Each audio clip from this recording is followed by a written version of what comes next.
Well, it is the best piece of news the New York Mets have had since Steve Cohen bought the team nearly 3 years ago. They have a new president of baseball operations, and it is David Stearns. You are Locked On Mets, your daily New York Mets podcast.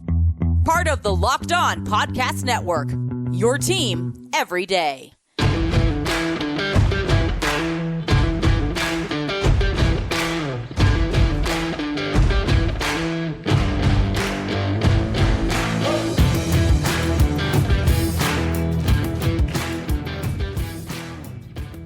Hello to all you amazing Mets fans. You're listening to Locked On Mets, part of the Locked On Podcast Network, your team every day.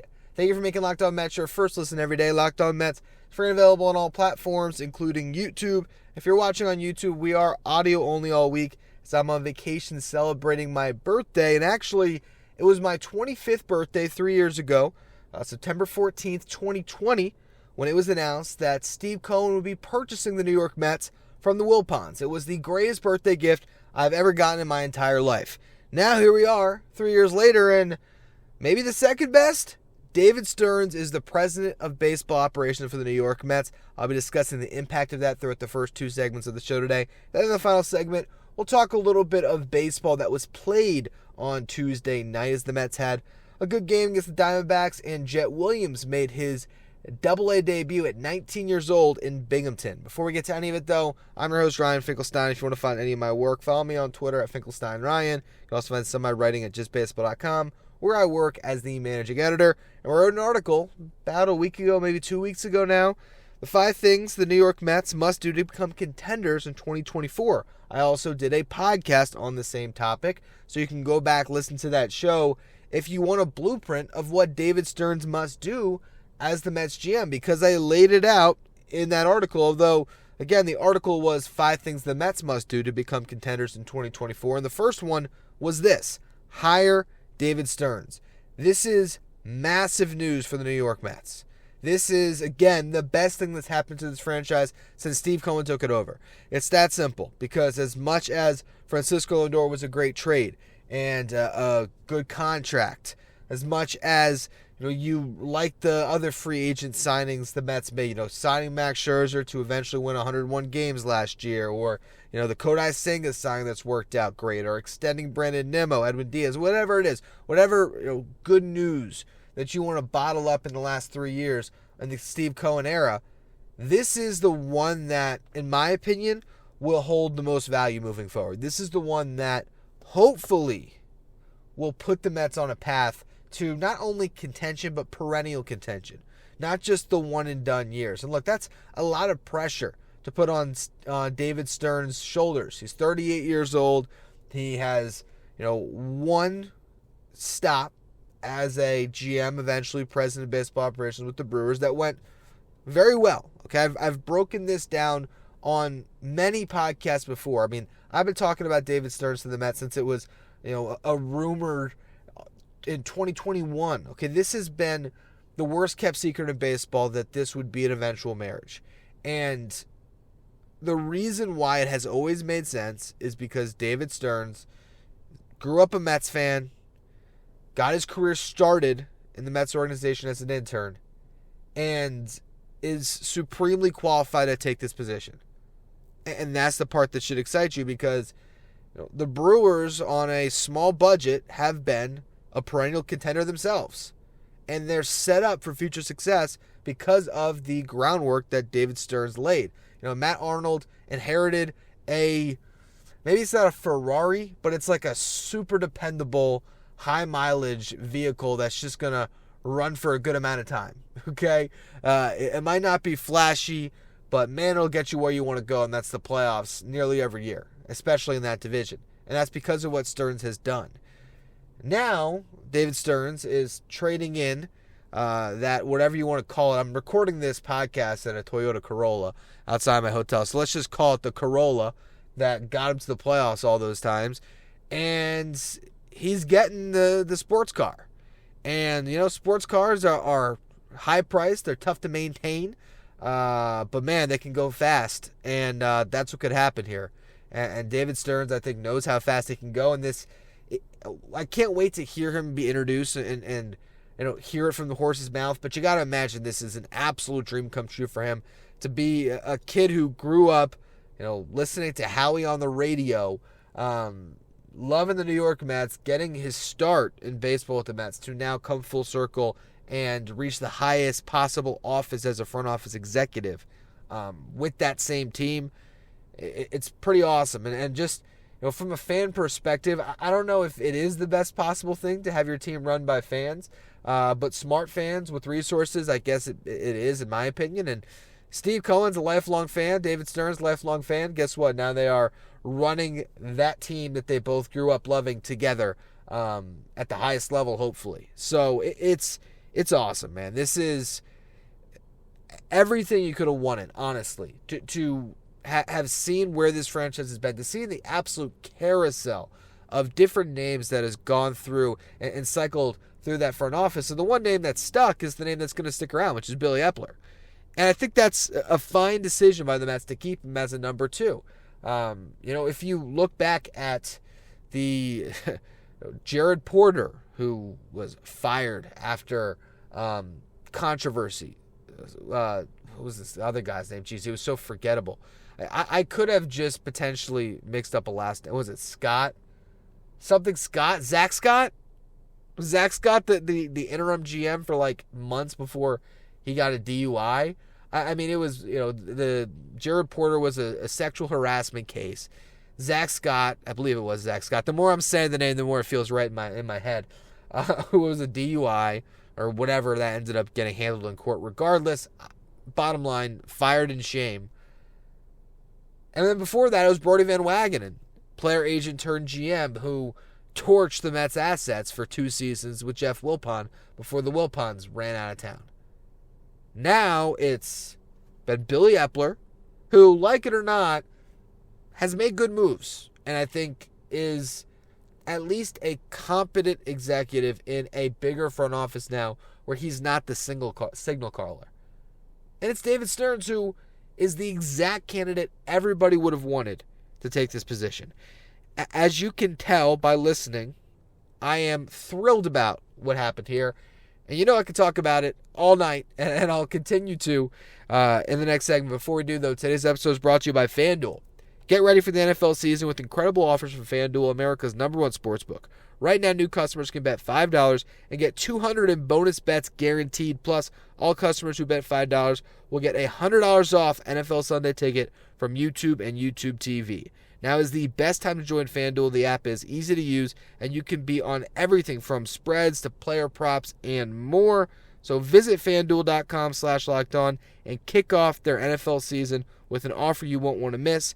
FanDuel, an official partner of the NFL.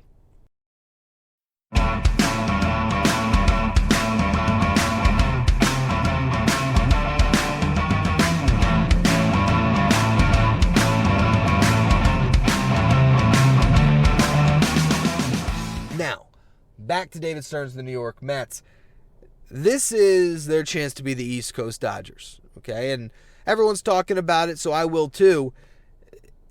Steve Cohen is a blunt and honest man when he speaks to the media.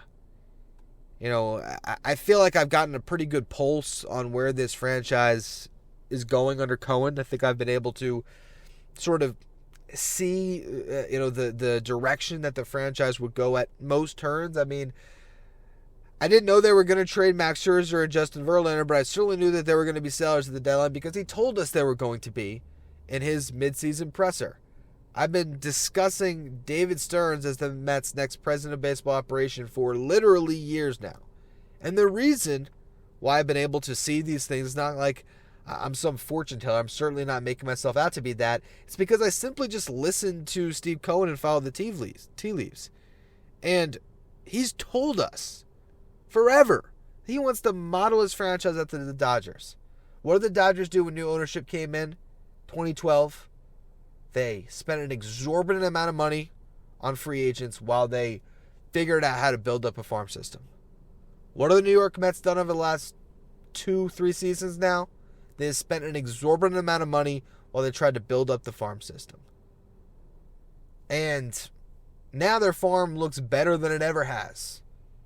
And guess who inherits it?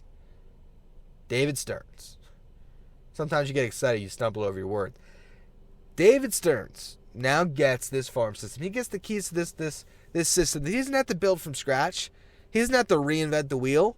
He doesn't have to go through a rebuild or make trades to try to get some life into his farm. Billy Epler did his job for him. Billy Epler, with the directive of Steve Cohen and the financial resources to eat a ton of money on 2 future Hall of Famers contracts, they turned guys that were signed and overpaid at $43 million per season, and they made them valuable assets that just injected potentially the top 2 prospects in this farm system. And it's only potentially because they drafted the guy that might be the best prospect in the farm system now, Jet Williams, who just made his Double-A debut at 19 years old. We'll talk about that in the next segment. All those guys are at Double-A. I did a whole list of it. Was it yesterday's show? Monday's show? I think it was yesterday's show. No, it was Monday's show because it was the Jet Williams show. Go back and listen to the Monday's show. I broke down all of the guys that are in Double-A right now. Guys that will have to be added to a 40-man roster soon. You have Ronnie Mauricio, who tonight hit a mammoth home run. Francisco Alvarez has, 23 on the season. There's talent at the big leagues. There's talent in Double-A. There's talent locked up on deals. Brandon Nimmo, a good contract right now. Francisco Lindor, a good contract. Kodai Senga, a good contract. Edwin Diaz has to come back, but if he does, and assuming he's still the guy he was, best closer in baseball, on the books. Yes, a rotation has to be built. Yes, you got to find out which of these prospects are going to hit. But man, David Stearns has options. He's got to build out his front office now. But the Mets, they cleared it out for him, making the job even more attractive to him. Hey man, you can build out, you can hire your own people. We already saw a report. I don't remember who said it. This is just me kind of recklessly grabbing something I saw off Twitter, but I do believe it was from someone who had sources who said that Buck Showalter is contemplating his next move after this season. Does he want to continue to manage? Which to me is already starting to lay a groundwork for him to step down. He doesn't have to get fired. He steps down. Maybe gets a little bit of a parting gift of some of his salary. If not all of his salary, who knows how that works. And that would clear another job for David Stearns to fill.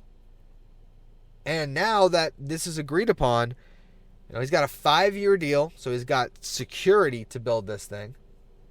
And with that 5-year deal, anyone who's getting hired has a sense of where the direction will be for this franchise moving forward. And it's led clearly by David Stearns. And if there's one thing we've learned about Steve Cohen, while yes, he's going to be involved and he's going to be part of the decision-making process on, the overall direction of the franchise. I'm sure that he is the one that signals to Billy Epler, we are full-on sellers, and gives him that clearance. But then he's not on the phone with the Astros to make that trade for Justin Verlander. He's not trading Max Scherzer to the Rangers. He's letting his baseball people run it. And now with David Stearns, he's got an even more proven hand at the wheel. So Stearns is going to have all the resources. He's going to have the money. He's going to have the prospects. And he's going to have the free reign to put his own people in place. And that is exactly what you'd want if there was a unbiased arbiter who told you, how do you put an executive in the best possible position to succeed? It's all the things I just laid out for you. And if it doesn't work with David Stearns, you know what? Anyone out there, if you're a Braves fan listening to this, if you're one of those LOL Mets people who thinks this franchise is cursed, I'll hear you out if David Stearns is the president of the Mets with Steve Cohen's resources doesn't work. I really will.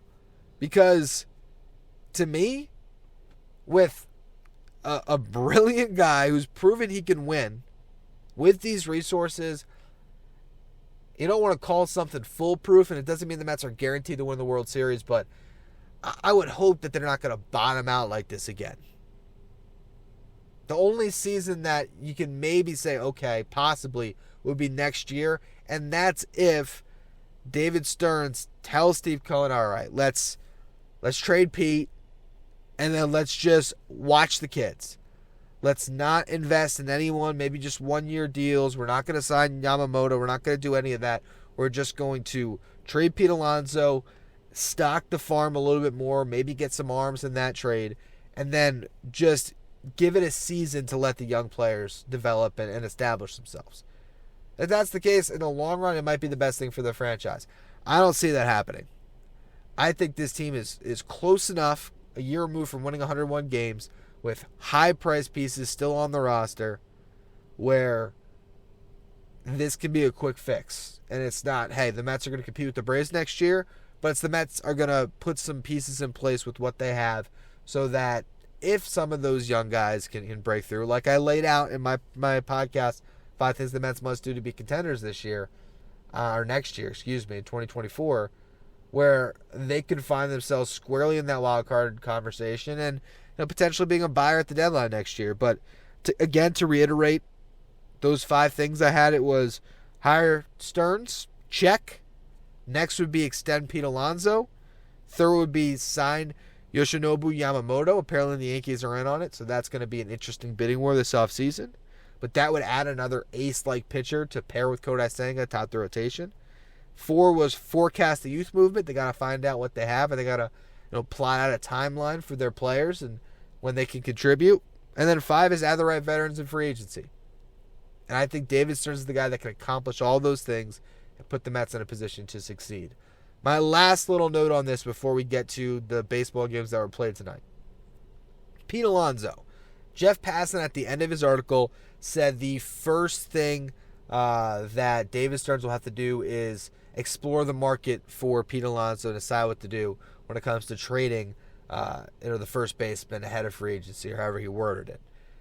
People took that and they ran with it to mean that the Mets are again considering trading Pete Alonso, which is frustrating to me because I think you have to look at the full context of everything that Jeff Passan said, and a lot of people are writing similar things. They were taking the information. Guess what? Sources say, all right, David Stearns is taking over. And then they were laying out everything that's in front of this franchise. And yes, a decision has to be made on Pete Alonso. But Jeff Passan could have tweaked his wording and say they have to come to terms on a contract extension with Pete Alonso, and it would have got blown up in proportion the other way. The Mets have to make a decision there. And that decision is going to be one of 3 things. Either it's going to be an extension, it's going to be trade, or it's going to be let the season play out. And I think if you had to stack the odds on that one, it's the final one. The Mets most likely are going to hold off on trading him, go into next season with him, let him play out his contract year, and see where they're at the deadline. Because I think they're very comfortable with letting things get to free agency with Pete Alonso and knowing that if they meet the highest offer, Pete's probably going to come back and sign with them. Because guess what? Brandon Nimmo, when the Mets met the market value, guess what he did? He came back and signed with them.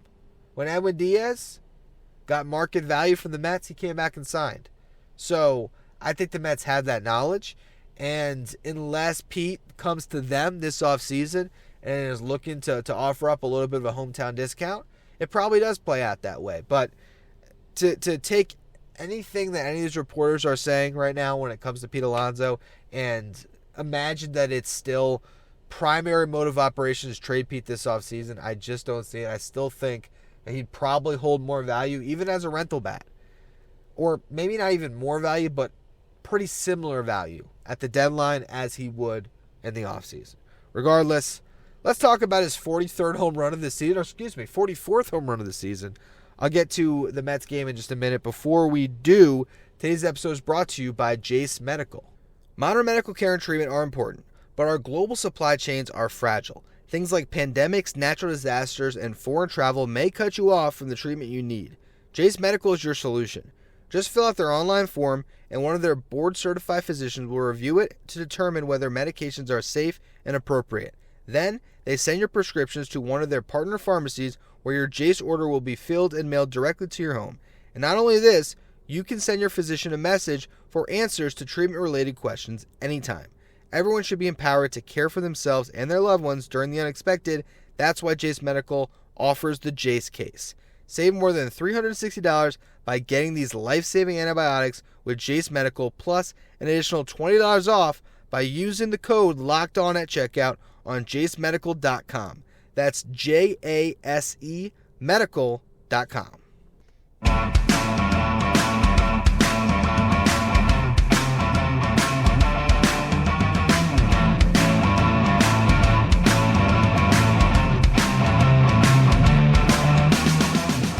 The New York Mets play the Arizona Diamondbacks at 7:10 Eastern Time tonight. Get your pitch to the Mets hometown broadcast with SiriusXM on the SXM app. Just search Mets. Jose Butto, how about that? 2 good starts in a row. Butto, I wouldn't say he's pitching himself into the rotation next year, but he's not pitching himself off the 40-man roster like he was earlier this season. I think there was a real conversation to be had looking at Butto's stats in Syracuse this year that it's a guy that could have been cut, and I don't think that's the case anymore. He's certainly pitching himself to stay on that roster at least. I mean, he's been great since getting some shots here, and it's crazy because here's a guy that has been on sort of the fringe for a while. He was the closest prospect, so to speak, to the major league level, but not a guy that I wouldn't really projected to be anything more than a back-end starter, and he still doesn't necessarily profile to be anything better than that, but he's not too far removed from Tyler McGill, or even David Peterson. All these guys are going to probably enter next season in a similar bracket when you're thinking about how you're shaping a roster. Butto, tonight, 5 innings against a good lineup, allowed just 2 hits. 1 earned run, walked 3, struck out 7. Really good stuff. And it's, again, the changeup is Butto's pitch. And the game now, that's a tough pitch to get by him because guess what? Major league hitters can crush changeups. And you got to really do a great job with your fastball changeup combination if that's how you're going to live as a starting pitcher in the big leagues. Because at any time that could backfire on you majorly, and if you're off, they're gonna put a hurting on you. But here's Jose Butto with the same combination that I was using, playing travel baseball at 12 years old and getting outs. Here's Butto doing it, and that changeup is pretty nasty. Look, he got whiffs 65% of the time tonight on that changeup. 13 whiffs on 20 swings against that changeup. Pretty impressive stuff. And the run he gave up was an RBI triple by Ketel Marte in the top of the 3rd. The Mets got that run back in the bottom half on kind of a triple. It was a leadoff triple from Brandon Nimmo, who comes around on a sacrifice fly by Francisco Lindor. Then the Mets got him some more run support.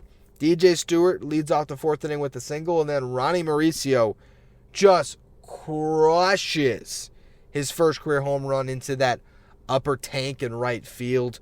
440 feet, 112 miles per hour off the bat. Mauricio just doing some really impressive things. It's crazy because I saw his OPS yesterday. I didn't check it today. I think yesterday's OPS was at 728. I'm like, how? The guy's hitting well over 300. He's a weird guy. I think it's probably because he hits a lot of singles, doesn't necessarily walk a ton, that he might not ever be someone that's valued by weighted runs created plus or just has a high OPS in general. But then he hits home runs like the one we saw tonight, and he flashes these tools, and I just think it's a guy that's going to help you win baseball games in the long run. So it's been good to see him continue to have success. Francisco Lindor had a big game because he drove in Brandon Nimmo again in the bottom of the 5th.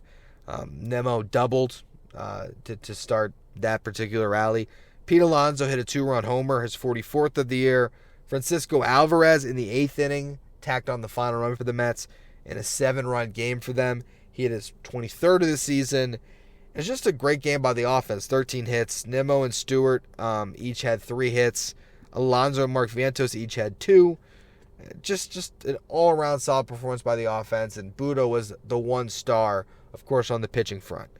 Now let's move over to the team that's still competing for the playoffs at this stage of the season. Well, they're not competing for it anymore. They're clinched. That's the Binghamton Rumble Ponies. They won by a score of 8-1. Louis Guillorme led off for them tonight. Went 0 for 4 in a rehab start. But behind him, Jet Williams batted second, started at shortstop, his first start in his first game in AA at 19 years old. Drew Gilbert was next in line, batting third. Then it was Kevin Parada batting cleanup. JT Schwartz was batting fifth. I only mention it because all of those four players had 2 hits in this game. But you look at Williams, Gilbert, and Parada, there's 3 of your top 10 prospects in the Mets system. Some would say 3 of the top 5 prospects in the Mets system. And they all put on a show. Jet Williams, in his debut game in AA, goes 2 for 4 with a hit by pitch, a double, and scored 3 runs. Gilbert was on base 5 times in this game, and you just scan the box score. It's confusing because you're like, wait, you're only 2 for 2 with a walk, and other guys got up 5 times. How did this happen? He had 2 consecutive catcher's interferences in this game. Guess the catcher was holding out the glove and Gilbert just saw it. I don't know. But he got on base 5 times. Had a double as well. So good game by him. And Kevin Parada was 2 for 5 with an RBI double. Luis Angel Acuna got a day off. It'll be interesting to see how they put Williams and Acuna in the lineup together, as both of them have been primarily playing shortstop this year. Acuna, as far as I'm concerned, I think it's almost every game at shortstop. Might have got a game or 2 at second. And Williams, it's been like a 70-30 split, I would say, just roughly, between shortstop and center field. Blade Tidwell was probably the player of the game, though. If you're looking at this one, the top pitching prospect in the Mets system goes 5 scoreless, gave up 3 hits, did not walk a batter, and struck out 9. The reason why he's the top prospect, or his top pitching prospect, I should say, in the Mets system, is he now has 152 strikeouts and 115 and 2/3 innings pitched. He's got a 4.24 ERA now in 7 starts in AA. So really impressive stuff from Blade Tidwell to continue to find all of that success. But overall, great day for the New York Mets. The 2 teams that are playing baseball right now that matter because the Syracuse Mets are playing, but there's not even any top prospects to really care about to be paying attention. The 2 teams in Binghamton and New York, won and won big. And then the best news of all, David Stearns is now running baseball ops for the New York Mets, or will be very soon. Really good day. So make sure, for all you everydayers, you tune in. I'll be continuing audio-only shows for the rest of this week. Got a couple more for you as I am on my little birthday vacation. Thursday for Friday's show, we'll see.